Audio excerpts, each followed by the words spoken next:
Protein को पढ़ते हैं कि प्रोटीन क्या होते हैं।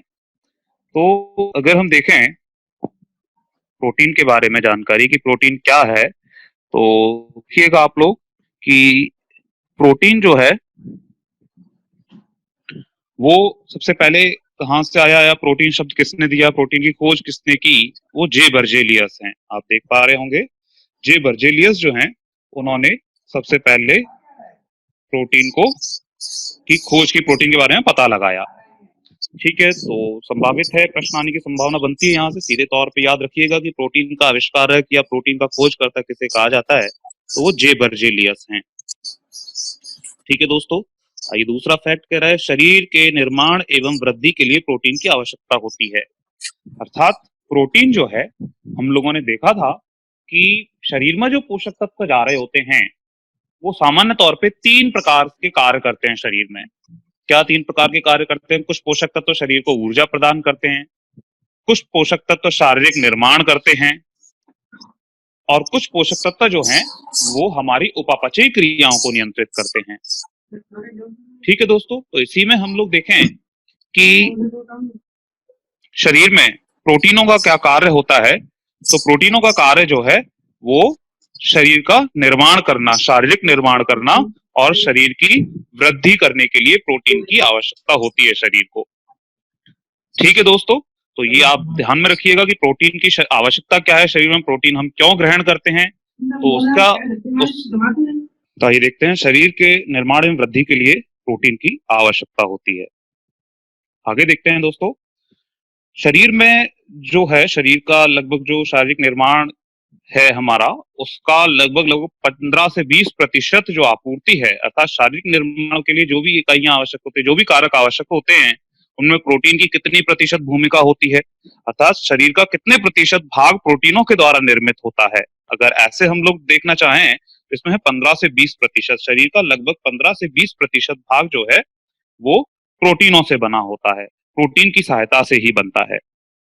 ठीक है दोस्तों, तो ये भी एक इम्पोर्टेंट पॉइंट हो सकता है, आपके जो एग्जाम है उसके लिए आवश्यक फैक्ट हो सकता है कि शरीर की कितने प्रतिशत मात्रा प्रोटीनों के द्वारा निर्मित होती है, तो इसे याद रखना बना होता है। ठीक है दोस्तों, आगे हम लोग देखें तो अगला है फैक्ट, प्रोटीन क्या है। तो प्रोटीन एक जटिल कार्बनिक यौगिक है, अर्थात कार्बन के द्वारा प्रोटीन का निर्माण होता है, और सामान्य तौर पर यह अमीनो अम्लों की सहायता से बना होता है। ठीक है दोस्तों, तो प्रोटीन क्या है? कार्बनिक यौगिक है जो कि अमीनो अम्लों से बना होता है। तो ये याद रखिएगा आप कि प्रोटीन का जो निर्माण होता है वो किसकी सहायता से होता है? अमीनो अम्लों की सहायता से होता है। और ये क्या है? तो ये कार्बनिक यौगिक है, अर्थात कार्बन से बना हुआ। और यौगिक मतलब जब 2 या 2 से अधिक पदार्थों से कोई पदार्थ बनता है तो उसे हम लोग क्या कहते हैं? कंपाउंड कहते हैं या यौगिक कहते हैं। तो इसीलिए हम कहते हैं कि प्रोटीन जो है वो आप कई सारे कार्बनिक पदार्थों के मिलने से बनता है, इसलिए हम लोग कह रहे होते हैं कि यह एक कार्बन का यौगिक है। आइए आगे देखते हैं, मानव शरीर में कितने प्रकार के प्रोटीन पाए जाते हैं। तो सीधे तौर पे आप याद रखिएगा, बहुत इंपॉर्टेंट पॉइंट है कि मानव शरीर में लगभग 20 प्रकार के प्रोटीनों की आवश्यकता होती है। कितने प्रकार के? आपके एग्जाम के लिए बहुत इंपॉर्टेंट फैक्ट हो सकता है दोस्तों ये, तो ध्यान में रखिएगा कि मनुष्य के शरीर में कितने प्रकार के प्रोटीनों की आवश्यकता हो सकती है। तो 20 प्रकार के प्रोटीनों की आवश्यकता होती है, सीधे सीधे तौर पे याद रखिएगा। अब क्या होता है, ये जो 20 प्रकार के प्रोटीनों की आवश्यकता हमारे शरीर को होती है, इन 20 प्रकार के प्रोटीनों में क्या होता है, 10 प्रकार के प्रोटीनों का संश्लेषण हमारे शरीर में होता है, और अन्य जो 10 प्रकार के प्रोटीन हैं वो हम कहाँ से लेते हैं? तो वो हम भोजन के द्वारा प्राप्त करते हैं। दोस्तों, हमारे शरीर को कितने प्रोटीनों की आवश्यकता होती है? 20 प्रकार के प्रोटीनों की आवश्यकता होती है, जिनमें से 10 प्रकार के जो प्रोटीन हैं उनका संश्लेषण हमारे शरीर में ही हो जाता है, और अन्य जो 10 प्रकार के प्रोटीनों की आवश्यकता होती है उनका संश्लेषण कहाँ से होता है? भोजन के द्वारा होता है। ठीक है दोस्तों, तो हम लोग क्या है, हमारे शरीर में भी प्रोटीनों का निर्माण होता है और हम लोग भोजन के द्वारा भी प्रोटीन ग्रहण करते हैं। ठीक है, तो ये आपको समझ में आया होगा कि प्रोटीन कहाँ से आता है हमारे शरीर में। तो 20 प्रकार के प्रोटीनों की जो शारीरिक आवश्यकता है उसमें से 10 प्रकार के प्रोटीन हमारे शरीर में बनते हैं, जबकि 10 प्रकार के प्रोटीन हम लोग भोजन के द्वारा ग्रहण करते हैं। ठीक है दोस्तों, उम्मीद है यहाँ तक समझ में आया होगा आपको। आइए आगे देखते हैं कि सामान्य रूप से जो मनुष्य होता है, सामान्य मनुष्य जो है, वो लगभग कितने प्रतिशत प्रोटीन की या कितने प्रोटीन की आवश्यकता होती है? तो प्रोटीन की जो मनुष्य के शरीर में आवश्यकता है वो लगभग कितनी होती है? लगभग 55 ग्राम प्रतिदिन होती है। अर्थात जो हम लोग भोजन करते हैं उस भोजन में लगभग 55 ग्राम प्रोटीन प्रतिदिन होना चाहिए, सम्मिलित होना चाहिए। ठीक है दोस्तों? अब प्रोटीन जो होता है वो प्रोटीन के स्रोत क्या हैं, अर्थात किस प्रकार का भोजन में प्रोटीन की मात्रा सबसे ज्यादा पाई जाती है? क्यों? कि हम लोग थोड़ी देर पहले पढ़ चुके हैं कि हमारे शरीर का निर्माण जो है वो किसके द्वारा होता है? प्रोटीनों के द्वारा होता है। अर्थात हमारे शरीर की वृद्धि जो है वो प्रोटीन के द्वारा होती है। तो जितना अधिक प्रोटीन हम लोग ग्रहण करेंगे उतना ही शरीर हमारा हष्ट पुष्ट और उतना ही ज्यादा प्रबल बनेगा। तो इसलिए हम लोग देखते हैं कि सामान्य तौर पे अगर नॉर्मली अगर देखा जाए, जो कि कम से कम मात्रा हो सकती है, तो मनुष्य को कितना प्रोटीन प्रतिदिन ग्रहण करना चाहिए? तो शारीरिक आवश्यकताओं के हिसाब से लगभग 55 ग्राम प्रोटीन प्रतिदिन मनुष्य को ग्रहण करना चाहिए। ठीक है दोस्तों, आइए आगे देखते हैं प्रोटीन के स्रोत क्या हैं, अर्थात प्रोटीन की अलग अलग जो मात्राएं हैं, प्रतिशतता मात्राएं हैं, वो किससे पाई जा रही होती हैं? तो हम देखते हैं पहला जो है प्रोटीन के स्रोत वो क्या है? स्पाइरुलिना। स्पाइरुलिना में सबसे ज्यादा प्रोटीन पाया जाता है दोस्तों। सबसे ज्यादा प्रोटीन किसमें पाया जाता है? स्पाइरुलिना में पाया जाता है, जो कितना है? लगभग 65% है, लगभग 65%, 65%। तो इसमें आप याद रखिएगा सबसे ज्यादा प्रोटीन की जो मात्रा है वो स्पाइरुलिना में पाई जाती है। स्पाइरुलिना क्या है इसकी बात करें दोस्तों, तो स्पाइरुलिना एक शैवाल है। शैवाल आप लोग जानते होंगे, जैसे आपने देखा होगा काई जो होती है ना, वो उसी प्रकार का एक शैवाल है स्पाइरुलिना, जिसे हम लोग नीला हरा शैवाल भी कहते हैं। ठीक है दोस्तों, और क्योंकि इसमें प्रोटीन की सबसे ज्यादा मात्रा पाई जाती है इसलिए इसे भविष्य का भोजन भी कहा जाता है। भविष्य का भोजन भी कह सकते हैं स्पाइरुलिना को। ठीक है दोस्तों, और आगे देखते हैं हम लोग सोयाबीन। तो स्पाइरुलिना के बाद सबसे ज्यादा प्रोटीन जो है वो सोयाबीन में पाया जाता है। इससे तो आप सभी परिचित होंगे। सोयाबीन में कितना जोड़ा है? 46% प्रोटीन की मात्रा पाई जाती है सोयाबीन में। ठीक है दोस्तों, आगे हम लोग देखें तो अगला है दाल। दाल में प्रोटीन की कितने प्रतिशत मात्रा है? 26% लगभग मात्रा प्रोटीन की पाई जाती है किसमें? दाल में। इसके बाद फिर अंडे, दूध, चावल, ये जो होते हैं ये प्रोटीन के अन्य स्रोत होते हैं दोस्तों। ये बताओ कौन सा? तो आपको ये समझ में आया होगा, सोयाबीन जो है वो कितना प्रतिशत? 46%। दाल जो है वो 26% प्रोटीन पाया जाता है दाल में, और उससे कम अंडे, दूध और चावल में प्रोटीन की मात्रा पाई जाती है। तो दोस्तों ये बहुत अधिक आवश्यक है कि आप लोग देखें कि आपके जो दैनिक जीवन में जो हम भोजन ग्रहण कर रहे होते हैं उसमें ये सारे पदार्थ शामिल होते हैं या नहीं, क्योंकि शरीर को आवश्यकता प्रोटीन की होती है जो कि हमें अन्य इन स्रोतों से प्राप्त हो रहा होता है। ठीक है दोस्तों, तो ये सारी जानकारी थी प्रोटीन के संबंध में। इसके अलावा हम लोग ये देखें, प्रोटीन जो है कहीं ना कहीं उसकी कमी से कुछ रोग होते हैं। ठीक है, अर्थात क्वाशियोरकर रोग जो है वो प्रोटीन की कमी से होता है, और मरासमस रोग प्रोटीन की कमी से होता है। ठीक है दोस्तों, क्वाशियोरकर और मरासमस रोग जो हैं वो किससे हो सकते हैं? प्रोटीन की कमी से हो सकते हैं। ठीक है मित्रों, मरासमस और क्वाशियोरकर, ठीक है, ये प्रोटीन की कमी से होने वाले रोग हैं। ठीक है मित्रों, तो ये समझ में आया होगा आपको, ये प्रोटीन के बारे में विस्तृत जानकारी थी। आगे हम लोग जो अगला पॉइंट है हमारा, अगला जो हम लोग पढ़ने जा रहे हैं वो है विटामिन। तो विटामिन से आप सभी परिचित होंगे कि हमारे शरीर को अलग अलग विटामिन की आवश्यकता होती है, और ये विटामिन जो हैं वो कहीं ना कहीं क्या काम करते हैं हमारे शरीर में? तो आप लोग याद रखिएगा कि शरीर में ऊर्जा की आपूर्ति विटामिनों से नहीं होती।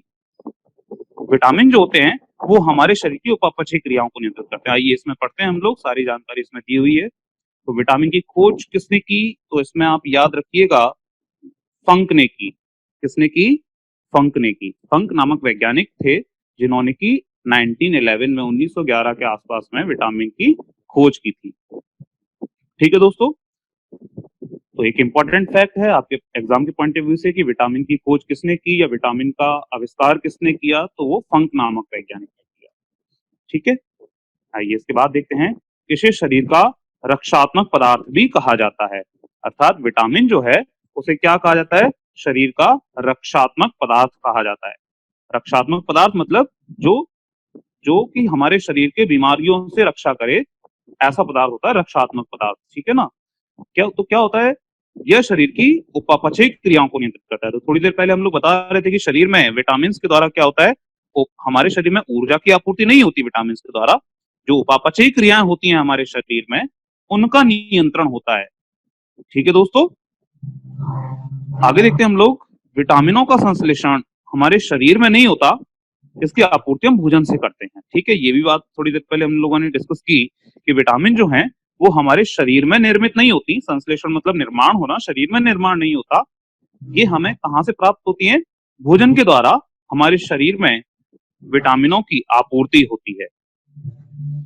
ठीक है दोस्तों, आइए आगे देखते हैं। किंतु क्या होता है कि विटामिन डी और के जो हैं वो हमारे शरीर में भी संश्लेषित होते रहते हैं। अर्थात शरीर की एक स्वतः प्रक्रिया होती है जिसके माध्यम से विटामिन डी और के हमारे शरीर में बनते रहते हैं, अन्य कोई विटामिन हमारे शरीर में नहीं बनता।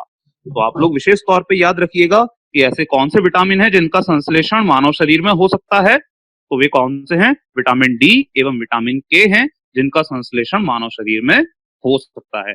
विटामिन डी जो है वो सूर्य के प्रकाश की उपस्थिति में हमारे शरीर में जो जो फैट जमा होता है, जो कोलेस्ट्रॉल जमा होता है, वो क्या होता है, फैट आपके विटामिन में कन्वर्ट हो, विटामिन डी में कन्वर्ट हो जाता है। ठीक है ना, सूर्य के प्रकाश की उपस्थिति में जो वसा जमी होती है शरीर में, वो विटामिन डी में कन्वर्ट हो जाती है। और हमारे शरीर की आंत जो होती है, आंत में विटामिन के का संश्लेषण होता रहता है। ई कोलाई नामक बैक्टीरिया होता है, वो बैक्टीरिया शरीर की आंतों में विटामिन के का संश्लेषण करता रहता है। ठीक है, तो ये बात याद रखिएगा कि विटामिन डी जो है वो सूर्य के प्रकाश की उपस्थिति में मानव शरीर में विटामिन डी का संश्लेषण होता है, और मनुष्य की आंत में स्थित ई कोलाई नामक बैक्टीरिया विटामिन के का संश्लेषण मानव शरीर में करता रहता है।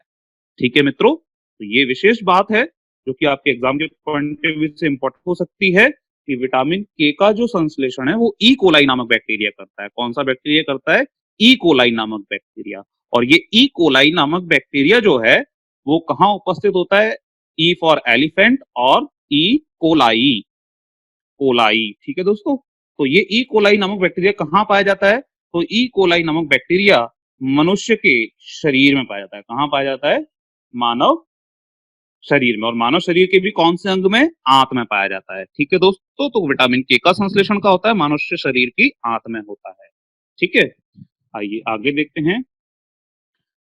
निम्न विटामिन मानव शरीर में पाए जाते हैं, अर्थात कितने प्रकार के विटामिन है जो मानव शरीर में पाए जाते हैं, तो आप देखेंगे vitamin A, vitamin B, vitamin C, vitamin D, vitamin E और विटामिन के। ठीक है दोस्तों, तो ये कितने हुए, 1 2 3 4 5, 5 ये हैं। किंतु विटामिन बी जो आप देख रहे हैं, ये विटामिन बी कई उपभागों में बटा होता है। ठीक है दोस्तों, कई उपभागों में बटा होता है, जिसे आपको नीचे दिखाया गया है कि विटामिन बी जो है वो कितने उपभागों में बटा हुआ है। तो आप नीचे देख पा रहे हैं, vitamin B1, vitamin बी2, vitamin B3, vitamin B5, vitamin B6, vitamin बी7, vitamin बी11 और विटामिन बी12। ठीक है दोस्तों, तो लगभग लगभग आप देख पा रहे होंगे 8 भागों में बटा हुआ है। कितने भागों में बटा हुआ है, 8 भागों में। विटामिन बी के कितने उपभाग होते हैं, तो आप याद रखिएगा 8 उपभाग हैं। ठीक है दोस्तों, और इसके अलावा आप देखेंगे कि ऊपर से जो विटामिन थे वे कितने हैं, तो ऊपर से जो विटामिन है उनकी संख्या कितनी थी, उनकी संख्या कितनी है दोस्तों, तो आप देख पा रहे होंगे 5 है ना, 5 है। और बी को डिटेल में डिस्क्राइब किया गया है, अर्थात बी के कई उपभाग हैं। तो इस प्रकार कुल विटामिनों की संख्या जो हो जाती है वो लगभग कितनी हो जाती है, वो लगभग 13 हो जाती है। ठीक है मित्रों, कितनी हो जाती है, लगभग 13 हो जाती है। ठीक है, आइए हम आगे देखते हैं। तो ये हम लोगों ने देखा इसमें विटामिन की संख्या कितनी है, 13 पाई जाती है। शरीर में विटामिनों की संख्या 13 पाई जाती है। अब क्या होता है कि ये जो विटामिन हैं इनकी कुछ प्रकृति होती है, और उस प्रकृति के अनुसार क्या होता है कि विटामिन बी और सी जो है, विटामिन बी और सी आप देख पा रहे होंगे, विटामिन बी और सी जो है वो क्या होते हैं, वो जल में घुलनशील होते हैं। विटामिन,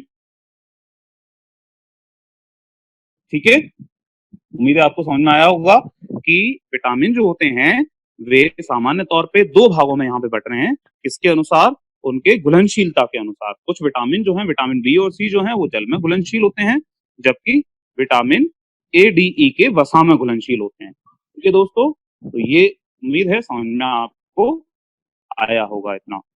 आइए आगे बढ़ते हैं। तो आगे जो हम लोग देखने जा रहे हैं वो वन बाय वन ये जो विटामिन हम लोगों ने देखे हैं, यहाँ कितने अलग अलग प्रकार के विटामिन थे, इन विटामिन का डिटेल में हम लोग चर्चा करेंगे। और इसी में हम लोग जो सबसे पहले लेने वाले हैं वो ले रहे हैं विटामिन ए को। किसे ले रहे हैं सबसे पहले हम लोग, विटामिन ए की चर्चा करते हैं। तो देखेंगे आप विटामिन ए जो है उसका सबसे पहले हम लोग बात करें, विटामिन ए का रासायनिक नाम क्या है। तो विटामिन ए का रासायनिक नाम रेटिनॉल होता है। क्या होता है विटामिन ए का रासायनिक नाम, रेटिनॉल होता है। ठीक है दोस्तों, रेटिनॉल है। आइए हम आगे देखते हैं कि विटामिन ए जो है उसके खोजकर्ता कौन है। तो विटामिन ए के खोजकर्ता है मैक्यूलन। कौन है, मैक्यूलन है। ठीक है दोस्तों, ये आपको समझ में आया होगा। विटामिन ए के जो खोजकर्ता हैं वे मैक्यूलन हैं। आइए आगे देखते हैं हम लोग कि विटामिन ए जो है उसकी मात्रा अगर शरीर में कम रह जाए, अर्थात विटामिन ए की कमी से कौन से रोग शरीर में हो सकते हैं, तो वो रोग बता रहा है रतौंधी, अर्थात आंखों से संबंधित रोग होता है ये।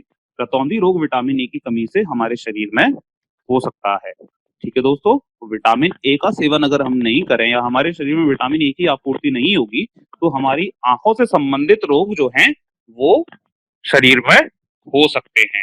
ठीक है, तो आप इसे याद रख सकते हैं। रेटिनॉल जैसे होता है, रेटिना, रेटिना आंख में पाया जाता है, तो इसी प्रकार इसका रासायनिक नाम याद रखा जा सकता है कि इसकी कमी से रेटिनॉल, क्योंकि रासायनिक नाम है इसलिए रेटिना से संबंधित अर्थात आंखों से संबंधित रोग इसकी कमी से हो सकते हैं। ठीक है दोस्तों, आगे हम लोग देखते हैं कि इसके स्रोत क्या हैं, कहाँ से हमारे शरीर में विटामिन ए की आपूर्ति होती है। तो गाजर से, मछली के तेल से, पपीता से और केला से हमारे शरीर में विटामिन ए की आपूर्ति हो सकती है। केला से, पपीता से, मछली के तेल से, गाजर से, ये सारे स्रोत जो है वो विटामिन ए की आपूर्ति करते हैं हमारे शरीर में। ठीक है दोस्तों, तो ये आपको समझ में आया होगा। इसके अलावा हम लोग आगे देख रहे हैं कि मानव शरीर में विटामिन ए जो है वो कहाँ एकत्रित होता है, तो यकृत में। मानव शरीर में विटामिन ए जो है वो यकृत में अर्थात लीवर में एकत्रित होता रहता है। ठीक है दोस्तों, ये चीज आपको समझ में आई होगी। आगे हम लोग देख रहे हैं विटामिन सी। अगला अगला वैसे विटामिन बी है, लेकिन क्योंकि विटामिन बी एक पूरा समूह होता है, उसमें अन्य कई उपभाग भी हैं, इसलिए उसको हम अंत में देखना चाह रहे हैं। ये आप प्लीज ना करें, जो भी आप इसके स्क्रीन पे डिस्टर्बेंस कर रहे हैं प्लीज ना करें। ये आगे है विटामिन सी। तो विटामिन सी जो है उसका रासायनिक नाम क्या है, तो इसमें आप लोग सभी लोग देख पा रहे होंगे विटामिन सी का रासायनिक नाम क्या है, एस्कॉर्बिक एसिड है। ठीक है दोस्तों, विटामिन सी का रासायनिक नाम क्या है, एस्कॉर्बिक एसिड।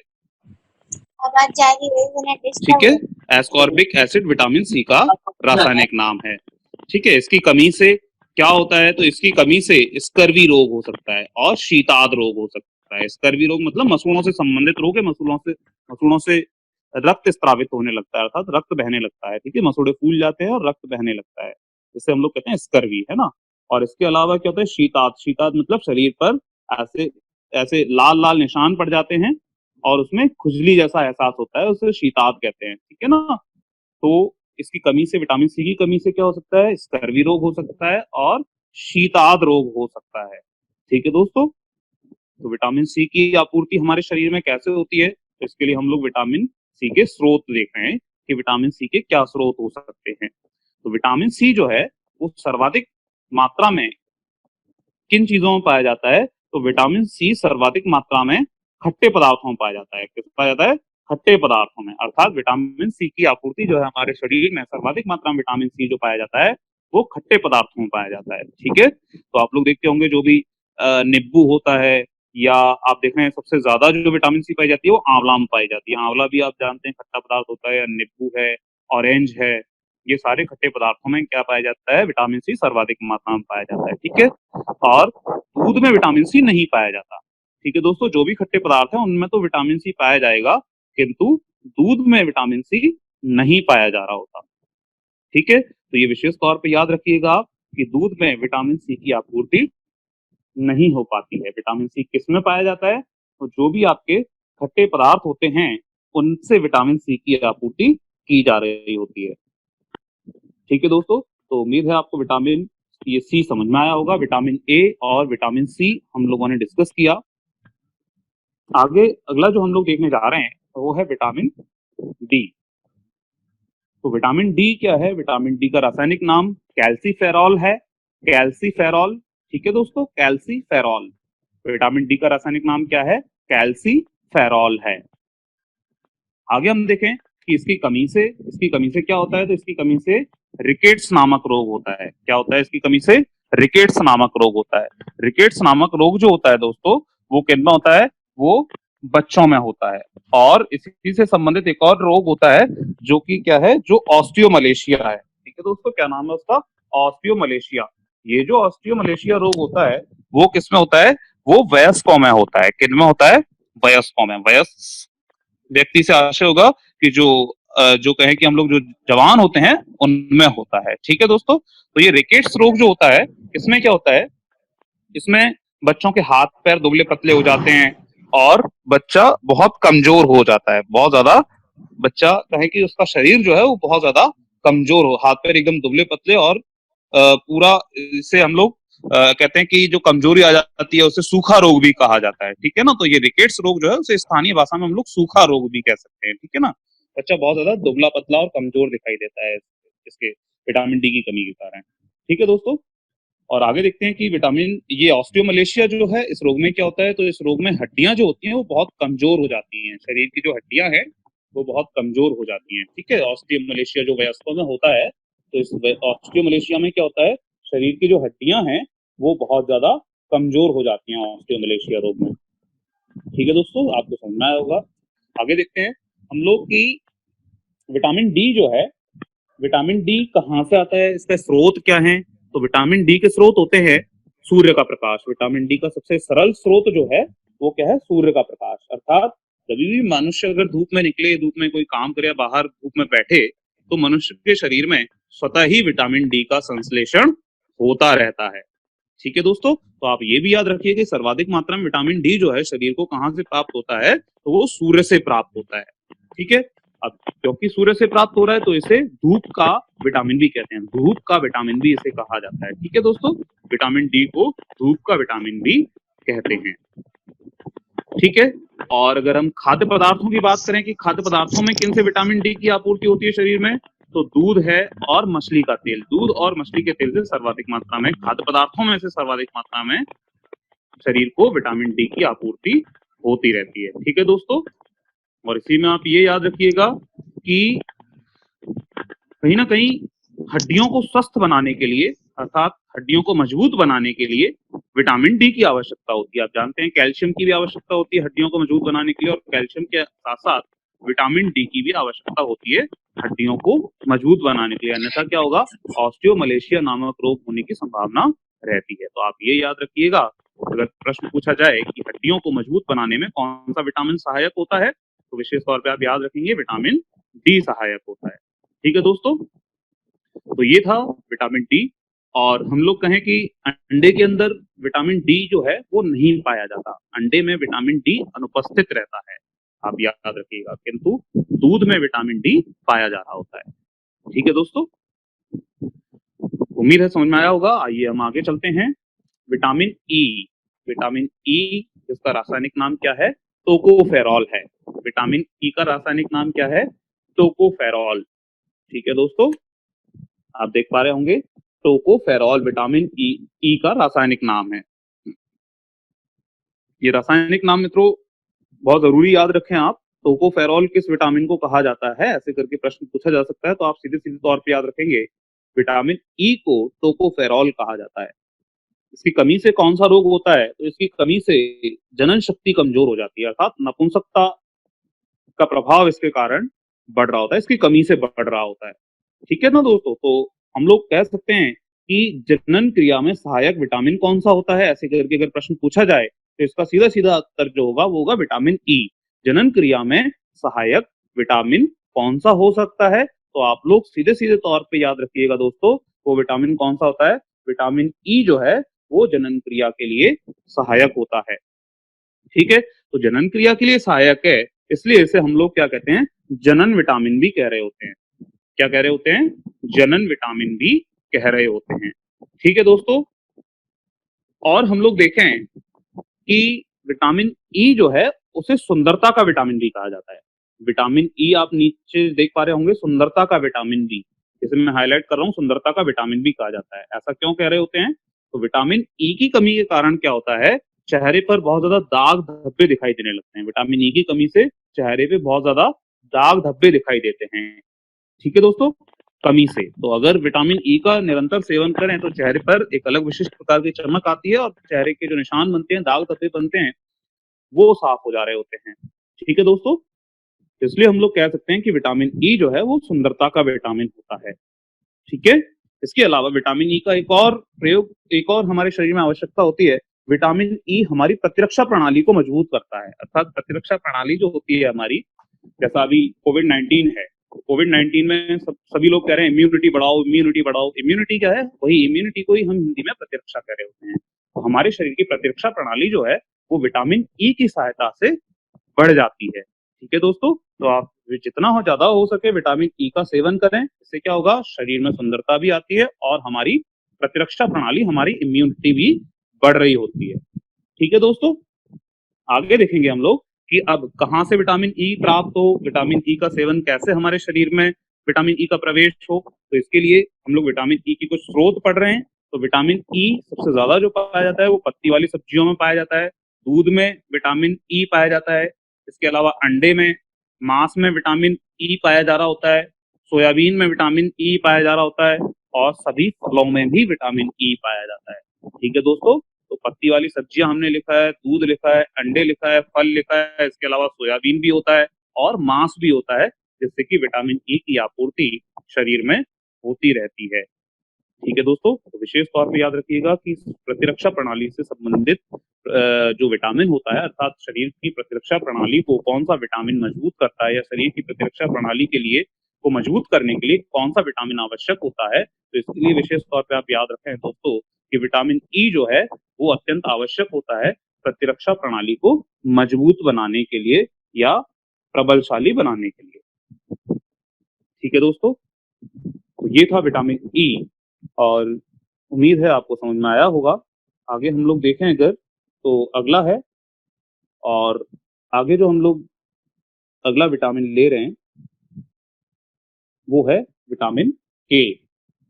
विटामिन के, तो विटामिन के जो है वो क्या होता है, विटामिन के का रासायनिक नाम जो है वो फिलोक्विनोन होता है। क्या होता है, फिलोक्विनोन। फिलोक्विनोन आप याद रखें विशेष तौर पे, फिलोक्विनोन जो है वो इसका इसका रासायनिक नाम होता है। विटामिन के का रासायनिक नाम क्या है, फिलोक्विनोन, क्विनोन, फिलोक्विनोन। ठीक है दोस्तों, आगे हम लोग देखते हैं कि विटामिन के जो है उसकी कमी से शरीर में कौन सा रोग होता है। ठीक है दोस्तों, तो इसकी कमी से क्या होता है, रक्त का थक्का नहीं बनता। ठीक है, विशेष तौर पे याद रखना कि ब्लड की क्लॉटिंग नहीं होती इसकी कमी से, शरीर में रक्त का थक्का नहीं बन रहा होता है इसकी कमी से। ठीक है दोस्तों, तो ये आप याद रख पाएंगे कि कौन सा विटामिन है जिसकी कमी से शरीर में रक्त का थक्का नहीं बनता। ठीक है दोस्तों, तो वो है विटामिन के। जैसे शरीर में रक्त स्त्रावित होता रहता है, ठीक है दोस्तों, तो शरीर में जैसे कोई चोट लगती है या शरीर से बाहर जैसे रक्त स्त्रावित होता है, शरीर के बाहर से जैसे ब्लड निकलता है, तो हम जानते हैं कि बहुत जल्दी उसकी क्लॉटिंग हो जाती है। ठीक है दोस्तों, बहुत जल्दी उस ब्लड की क्या होती है, क्लॉटिंग हो जाती है, वो उसका थक्का बन जाता है। ठीक है, तो ऐसा कौन सा विटामिन है जिसकी कमी से रक्त का थक्का नहीं बनता? ठीक है, अर्थात लगातार रक्त बहता रहता है, तो वो कौन सा विटामिन है? विटामिन के है। ठीक है दोस्तों, विटामिन के की कमी के कारण शरीर में रक्त का थक्का नहीं बनता। ठीक है, आइए हम आगे देखते हैं कि मनुष्य के शरीर में जो विटामिन के है वो कहाँ से आता है, अर्थात स्रोत क्या है? तो कहीं ना कहीं हम थोड़ी देर पहले पढ़ रहे थे कि मनुष्य के शरीर में विटामिन के का निर्माण होता है, और हमने वहीं पे चर्चा की थी कि मनुष्य के शरीर में विटामिन के का निर्माण कहाँ होता है। तो इस बात की चर्चा हमने की, तो आपको बताया था वहां पे आंत में विटामिन के का निर्माण होता है। मनुष्य के शरीर में जो आंत होती है वहां पर विटामिन के का निर्माण होता है, और ये विटामिन के का निर्माण जो है वो कैसे होता है? तो ई कोलाई नामक बैक्टीरिया होता है, वो ई कोलाई नामक बैक्टीरिया मनुष्य के शरीर में विटामिन के का संश्लेषण करता है आंत में। ठीक है दोस्तों, तो ये आप याद रखेंगे कि विटामिन के का संश्लेषण मनुष्य के शरीर में होता है, और वो आंत में बैक्टीरिया का नाम ई कोलाई है। ई कोलाई नामक बैक्टीरिया या जीवाणु, बैक्टीरिया से आश्रित जीवाणु है, वो मनुष्य के शरीर के अंदर विटामिन के का निर्माण करता है। ठीक है दोस्तों, तो आगे देखते हैं हम लोग कि जो विटामिन के अगर किसी व्यक्ति में कम है, विटामिन के अगर नहीं है, तो उसके अंदर ब्लड की क्लॉटिंग नहीं होगी, अर्थात ब्लड उसके अंदर उसके उसके घाव से ब्लड नहीं रुकेगा। ठीक है दोस्तों, आइए आगे बढ़ते हैं हम लोग। इसके अलावा मनुष्य के शरीर में तो निर्माण होता ही होता है, इसके अलावा विटामिन के कहाँ से प्राप्त होता है? तो इसके अलावा विटामिन के हरी सब्जियों से प्राप्त होता है। ठीक है, सबसे ज्यादा जो विटामिन के है मनुष्य के शरीर में निर्माण होता ही होता है, इसके अलावा हरी पत्तेदार सब्जियां जो होती हैं उनसे भी विटामिन के की आपूर्ति शरीर में होती है। ठीक है दोस्तों, और आगे देखते हैं हम लोग। आगे जो है वो विटामिन बी बचा हुआ है हमारा, और विटामिन बी का एक हम जानते हैं पूरा समूह है, और इसमें लगभग लगभग 8 विटामिन हैं जिनका कि हमें अध्ययन करना है। ठीक है दोस्तों, तो विटामिन बी समूह जो है उस बी समूह में 8 विटामिन में अलग अलग विटामिनों के रूप में बटे होते हैं, जो आपके सामने आपको दिखाई दे रहे होंगे। ये आप पूरे 8 प्रकार के विटामिन पाए जा रहे होते हैं। ठीक है दोस्तों, तो इसमें हम लोग देखते हैं कि सबसे पहले विटामिन बी के जो उपभाग होते हैं या समूह जो होते हैं वो कौन कौन से हैं? तो विटामिन B1, B2, B3। ठीक है, B1, B2, B3, उसके बाद B4 नहीं है, B5, 6, 7 तीनों हैं। ठीक है ना, 4 को छोड़ के 5, 6, 7। ठीक है, फिर है B11 और B12, तो ये आप विशेष तौर पे याद रखिएगा। कौन कौन से हैं? Vitamin B1, B2, B3, B1, B2, B3, B5, B6, B7। ठीक है ना, 4 को छोड़ दिया है बीच में, B4 नहीं होता। उसके अलावा 5, 6, 7 तीनों हैं, इसके अलावा अन्य जो 2 हैं वो B11 और B12 है। ठीक है दोस्तों, आगे हम देखते हैं विटामिन B11 की बात करें, सॉरी B1 की बात करें, तो विटामिन B1 जो है उसका रासायनिक नाम क्या है? तो उसका रासायनिक नाम थायमिन होता है। क्या होता है? रासायनिक नाम थायमिन है दोस्तों। ठीक है, विटामिन B1 का रासायनिक नाम थायमिन है,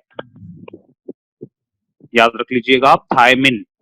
और ये विटामिन B1 जो है वो किसकी कमी से होता है? तो विटामिन B1 की कमी से कौन सा रोग हो सकता है? तो रोग का नाम है बेरी। ठीक है दोस्तों, कौन सा रोग हो सकता है?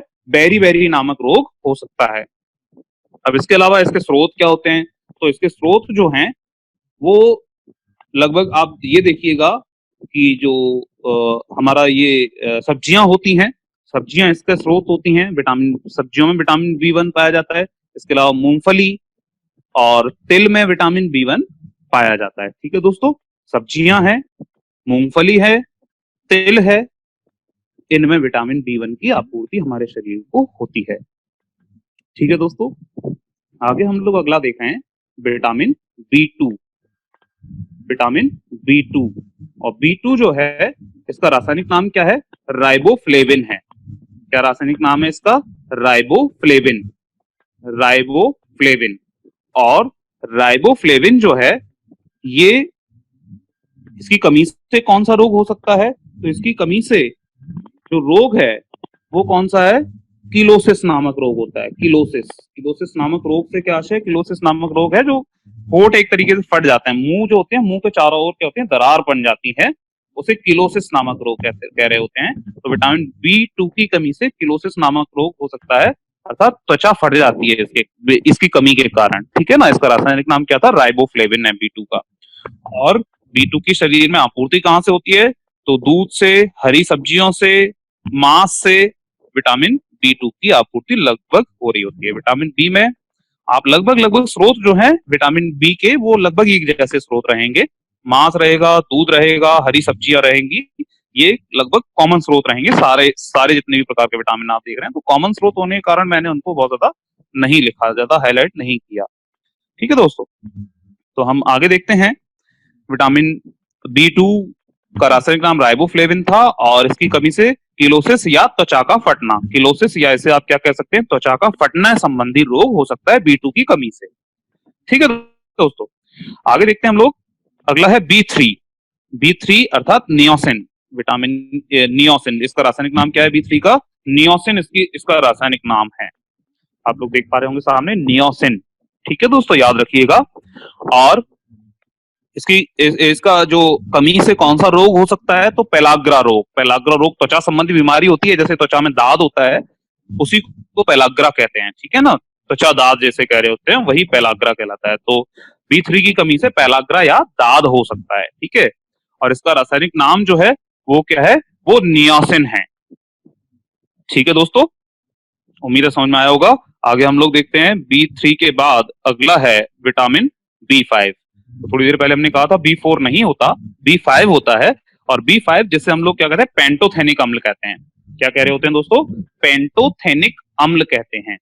ठीक है, पेंटोथेनिक अम्ल जो होता है वो विटामिन B5 होता है। और इसकी कमी से कौन से रोग हो सकते हैं? बाल सफेद होना और मंद बुद्धि होना, अर्थात इसकी कमी से बाल जल्दी सफेद हो जाते हैं विटामिन B5 की कमी से, और बुद्धि का विकास पूर्ण रूप से नहीं हो पाता, अर्थात बुद्धि मंद हो जाती है इसकी कमी से। ठीक है दोस्तों, और इसकी आपूर्ति शरीर में कैसे होती है? तो थोड़ी देर पहले मैंने बताया ही था आपको, मांस, दूध, मूंगफली, हरी सब्जियां, इनसे मनुष्य के शरीर के अंदर विटामिन B5 की आपूर्ति होती है। ठीक है दोस्तों, आगे देखते हैं हम लोग B6 जिसका रासायनिक नाम क्या होता है?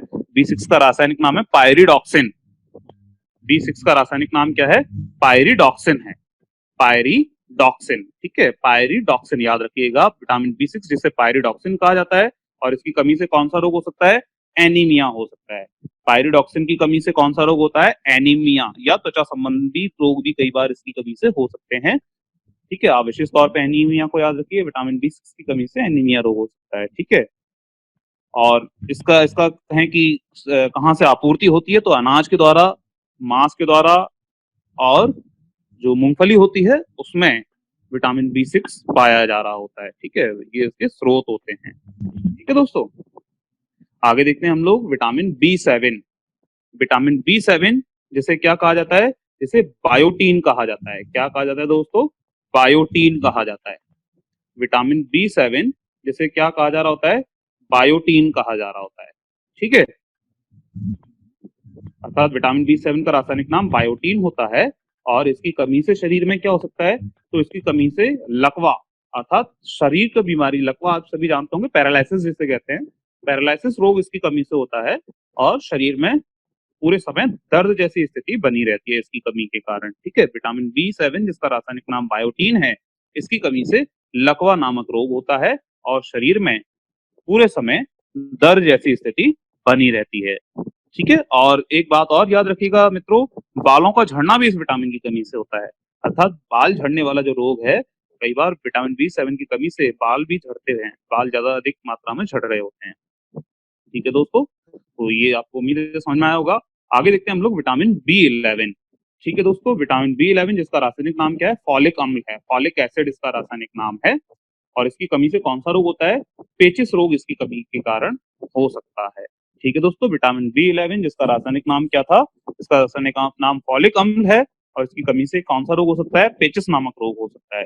इसकी शरीर में आपूर्ति कहाँ से होती है? तो दाल, और सब्जियों से, मांस से, अंडा से मनुष्य के शरीर में विटामिन बी 11 की आपूर्ति होती है। ठीक है दोस्तों, आगे हम लोग देख रहे हैं विटामिन बी 12। तो बी 12 जिसका रासायनिक नाम क्या होता है, साइनो काबालामिन होता है। ठीक है दोस्तों, क्या होता है, साइनो काबालामिन।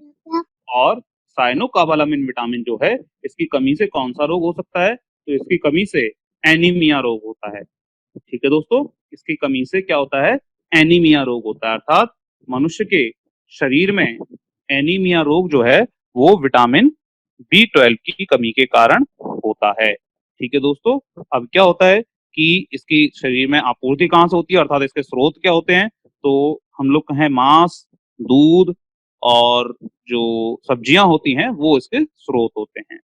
ठीक है दोस्तों, तो ये हम लोगों ने देखा विटामिन अलग अलग हम लोगों ने पढ़े, और एक बार फास्टेस्ट रिवीजन हम लोग देख लेते हैं।